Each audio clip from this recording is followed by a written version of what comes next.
Allah berfirman kepada kaum Bani Israel, "Ingatlah, ketika kami mengambil perjanjian dari Bani Israel, janganlah kamu menyembah selain Allah, dan berbuat baiklah kepada kedua orang tua, kerabat, anak-anak yatim, dan orang-orang miskin.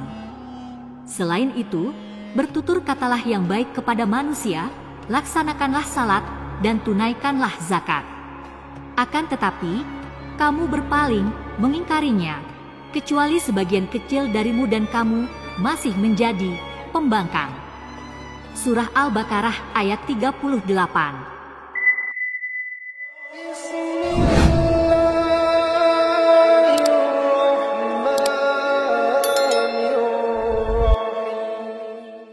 Assalamualaikum warahmatullahi wabarakatuh. Dalam sejarah yang kaya dan penuh hikmah, Islam mengaitkan dirinya dengan kaum Bani Israel sebagai salah satu komunitas yang mendapat petunjuk Allah.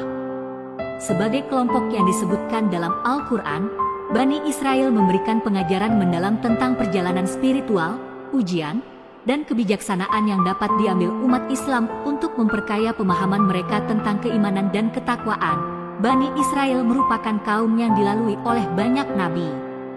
Allah Subhanahu wa Ta'ala mengutus sejumlah nabi untuk membimbing kaum Bani Israel. Selain Nabi Yakub, Nabi Yusuf, dan Nabi Musa, nabi-nabi lainnya juga diutus kepada Bani Israel, ialah Nabi Harun, Nabi Ilyas, Nabi Ilyasa, Nabi Yunus, Nabi Daud, Nabi Sulaiman, Nabi Zakaria, Nabi Yahya, hingga Nabi Isa. Total sejak Nabi Yakub, ada 12 nabi yang diutus oleh Allah Subhanahu wa Ta'ala kepada Bani Israel. Israel sendiri merupakan nama lain Nabi Yakub. Dia adalah anak dari Nabi Ishak. Ishak adalah anak kedua dari Nabi Ibrahim yang dijuluki sebagai bapak para nabi. Dari garis keturunan inilah lahir kaum Bani Israel atau keturunan-keturunan Nabi Yakub. Sejarah Bani Israel diawali dari Israel atau Yakub yang tumbuh di wilayah bangsa Kanaan di Jazirah Arab. Israel merupakan istilah yang berasal dari bahasa Ibrani, yaitu Isra yang artinya hamba atau kekasih, dan Il bermakna Tuhan. Jadi Israel adalah hamba Allah atau kekasih Allah.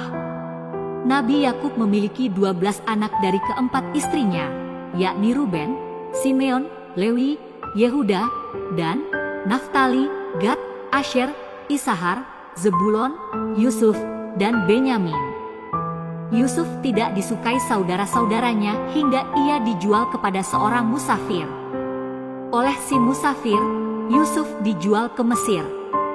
Setelah melalui masa-masa yang penuh penderitaan, Yusuf menjadi raja muda. Kisah Nabi Yusuf tidak bisa dilepaskan dari kisah Bani Israel.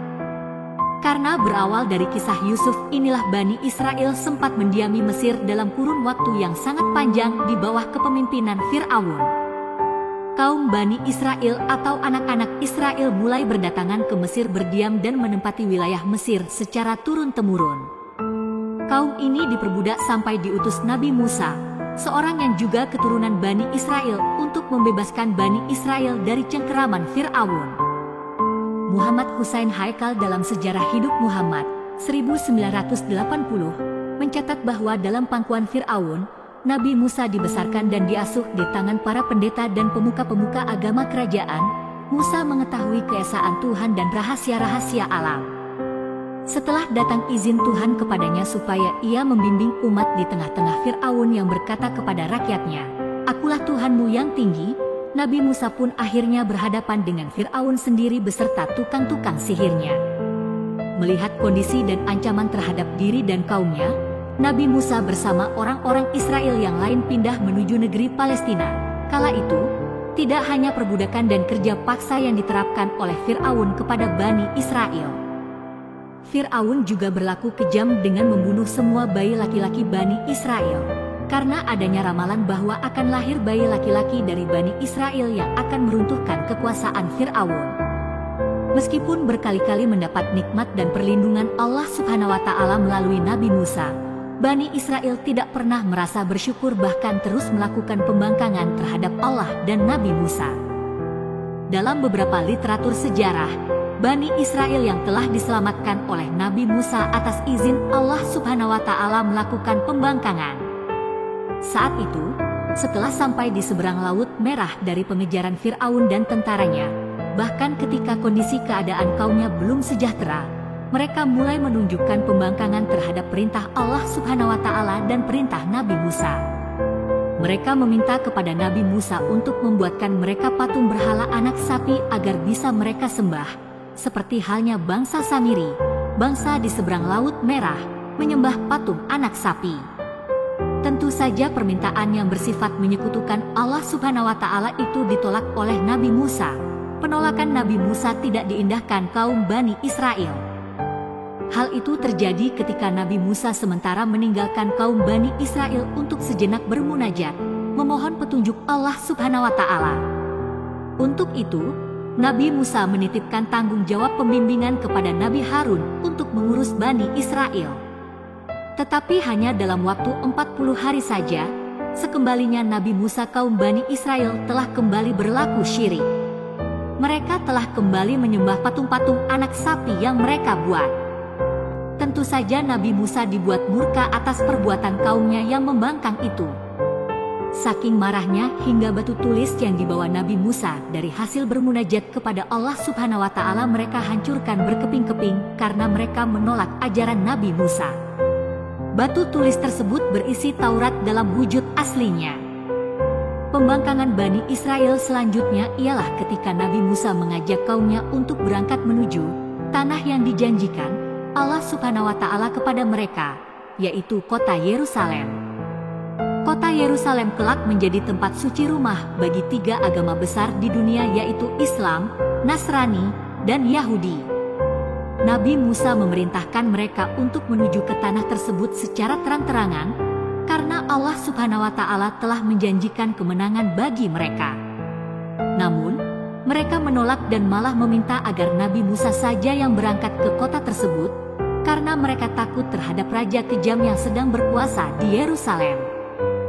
Dalam surat Al-Maidah ayat 24, dikisahkan bahwa mereka berkata, "Wahai Musa, sampai kapanpun kami tidak akan memasukinya selama mereka masih ada di dalamnya. Karena itu pergilah engkau bersama Tuhanmu, dan berperanglah kamu berdua. Biarlah kami tetap menanti di sini saja." Keengganan Bani Israel untuk taat kepada Nabi Musa juga terabadikan dalam surat Al-Maidah ayat 22 yang artinya, mereka berkata, "Wahai Musa, sesungguhnya di dalam negeri itu ada orang-orang yang sangat kuat dan kejam, kami tidak akan memasukinya sebelum mereka keluar dari kota itu. Jika mereka keluar dari sana, niscaya kami akan masuk." Atas pembangkangan yang berulang kali itu, kemarahan Nabi Musa tidak lagi terbendung. Allah Subhanahu wa Ta'ala akhirnya memberikan ketetapan bahwa selama 40 tahun tanah tersebut haram bagi Bani Israel. Selama 40 tahun mereka akan tersesat dan berputar-putar di gurun. Perjalanan mereka tak akan membuat mereka sampai ke tanah yang dijanjikan tersebut sampai masa waktu yang ditentukan tadi usai. Atas ketetapan tersebut, selama 40 tahun Bani Israel selalu berjalan berputar-putar di gurun tanpa pernah sampai di tanah yang mereka tuju. Sampai akhir hayatnya Nabi Musa dengan ketetapan Allah Subhanahu wa Ta'ala tersebut, Nabi Musa sebagai kaum dari Bani Israel pun tidak pernah sampai di tanah yang dijanjikan.